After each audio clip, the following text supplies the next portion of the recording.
1907 की एक तपती दोपहर थी।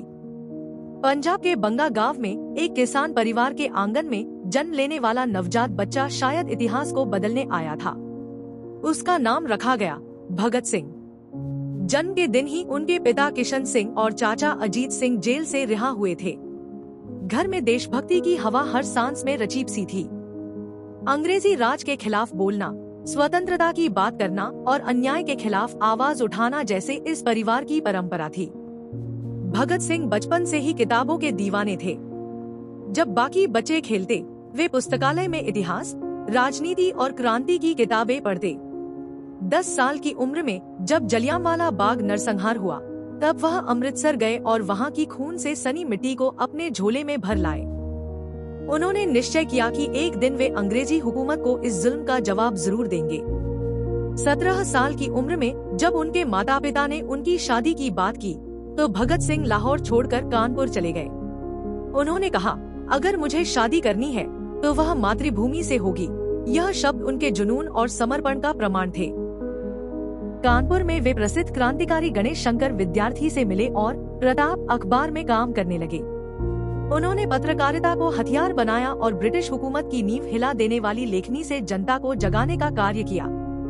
यहीं उनकी मुलाकात राम प्रसाद बिस्मिल और चंद्रशेखर आजाद से हुई और वे Hindustan socialist republican association (HSRA) से जुड़ गए। भगत सिंह ने जब देखा कि क्रांति केवल हथियारों से नहीं बल्कि विचारों से भी लड़ी जा सकती है, तो उन्होंने लेख लिखने, भाषण देने और युवाओं को संगठित करने का कार्य शुरू किया। उनका सपना था एक ऐसा भारत जो न केवल अंग्रेजों से मुक्त हो, बल्कि जात पात, गरीबी, अशिक्षा और अन्याय से भी आजाद हो।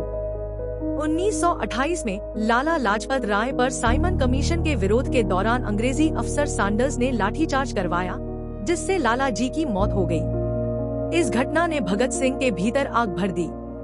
उन्होंने सैंडर्स को मारने की योजना बनाई। दिसंबर 1928 में भगत सिंह, राजगुरु और सुखदेव ने मिलकर सैंडर्स को गोली मार दी और देश से फरार हो गए। भगत सिंह का चेहरा अब हर अखबार में छप चुका था, लेकिन वे छुपे नहीं। उन्होंने रूप बदला और वापस आंदोलन में कूद पड़े। 8 अप्रैल 1929 को उन्होंने बटुकेश्वर दत्त के साथ दिल्ली की केंद्रीय विधानसभा में बम फेंका। बम ऐसे फेंका गया कि किसी की जान न जाए, क्योंकि उनका मकसद हिंसा नहीं, ध्यान खींचना था। बम के साथ उन्होंने पर्चे भी फेंके जिन पर लिखा था, इंकलाब जिंदाबाद। वे जानबूझकर गिरफ्तार हुए ताकि अदालत को अपना मंच बना सके। जेल में रहकर उन्होंने भूख हड़ताल की। उनकी मांग थी कि राजनीतिक कैदियों को सम्मानजनक व्यवहार मिले। इस हड़ताल ने पूरे देश में आग की तरह फैल गई।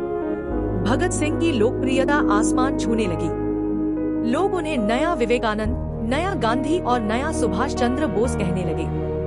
अदालत ने उन्हें फांसी की सजा सुनाई, पर भगत सिंह ने इसका विरोध नहीं किया। उन्होंने कहा, अगर मुझे फांसी होती है तो मेरे मरने के बाद हर युवा उठ खड़ा होगा और अंग्रेजी हुकूमत की जड़ें हिला देगा। 23 मार्च 1931 की रात थी।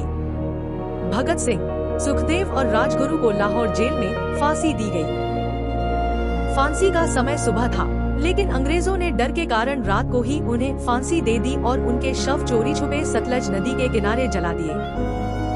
मगर जिस आग से उनके शरीर को जलाया गया, उसी आग ने लाखों भारतीयों के दिलों में क्रांति की मशाल जला दी। उनका बलिदान व्यर्थ नहीं गया। आजादी की लड़ाई एक नया मोड़ ले चुकी थी।